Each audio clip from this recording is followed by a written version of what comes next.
नमस्कार दोस्तों। आज हम आपको एक ऐसी महिला की कहानी सुनाने जा रहे हैं जिसमें अपने पति की सच्चाई और न्याय के लिए उसने प्रधानमंत्री नरेंद्र मोदी के खिलाफ लंबी लड़ाई लड़ी। ये कहानी है श्वेता भट्ट की, जो पूर्व आईपीएस अधिकारी संजीव भट्ट की पत्नी हैं। श्वेता भट्ट ने न सिर्फ अपने पति का साथ दिया, बल्कि उन्होंने ये भी दिखाया कि अगर इरादे मजबूत हों तो कोई भी लड़ाई जीती जा सकती है।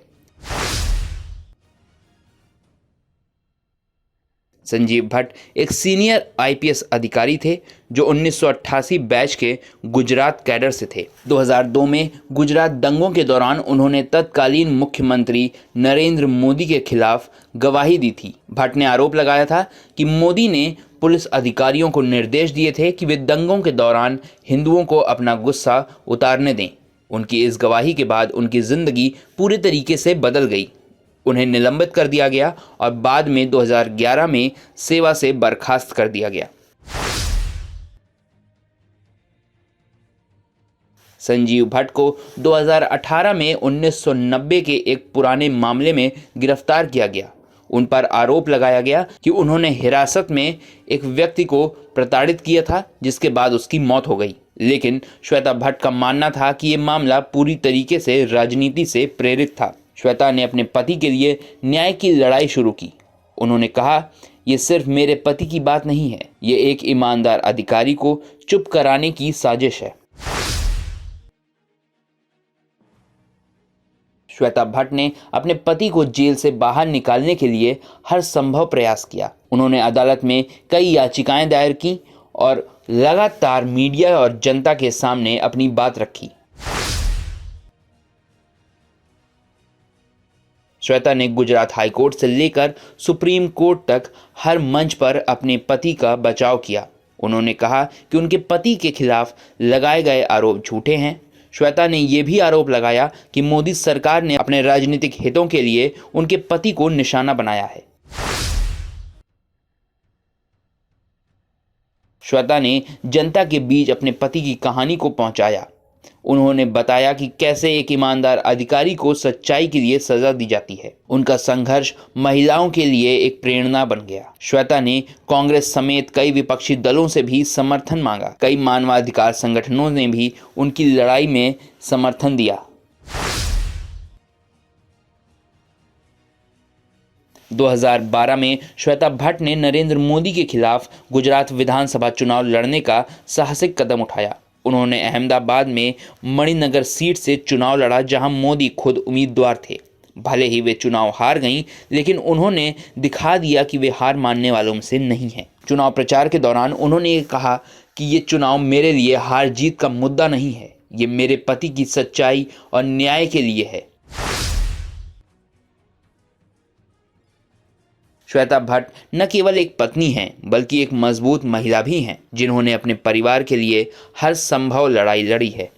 अपने पति के जेल में होने के बावजूद श्वेता ने अपने बच्चों की परवरिश में कोई कमी नहीं होने दी। वो हर मंच पर अपनी बात रखने से नहीं डरी। उन्होंने कई बार कहा कि उनके पति की गिरफ्तारी सच्चाई को दबाने का प्रयास है। श्वेता भट्ट की लड़ाई ने यह साबित कर दिया कि सच्चाई को दबाया नहीं जा सकता।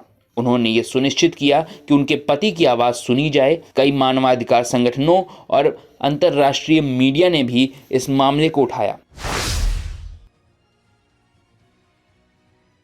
संजय जोशी, जो बीजेपी और आरएसएस के पुराने नेता हैं, का नाम भी इस मामले में चर्चा में रहा। आरएसएस का एक वर्ग मोदी और शाह की नीतियों से असंतुष्ट था। श्वेता की लड़ाई ने इन अंतर विरोधों को और उजागर किया। श्वेता भट्ट की ये लड़ाई हर उस व्यक्ति के लिए प्रेरणा है जो सच्चाई और न्याय के लिए खड़ा होना चाहता है। उन्होंने साबित कर दिया कि कोई भी ताकत सच्चाई को हमेशा के लिए दबा नहीं सकती। श्वेता भट्ट ने यह दिखा दिया कि एक महिला अपने परिवार और सच्चाई के लिए क्या क्या कर सकती है। उनकी कहानी हर उस महिला के लिए प्रेरणा है जो मुश्किल हालातों में भी हार नहीं मानती। उन्होंने नरेंद्र मोदी जैसे मजबूत नेता के खिलाफ अपनी लड़ाई लड़ी और अपनी बात दुनिया तक पहुंचाई। आज श्वेता भट्ट का नाम सच्चाई और साहस की मिसाल के रूप में लिया जाता है। उनकी लड़ाई ने यह साबित कर दिया कि लोकतंत्र में कोई भी सत्ता सच्चाई से बड़ी नहीं होती।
और आप हमसे जुड़े रहने के लिए सब्सक्राइब करें YouTube पर, फॉलो करें ट्विटर पर और लाइक करें Facebook पर। और ज्यादा जानकारी के लिए आपको टाइप करना होगा सिर्फ न्यूज़ नशा।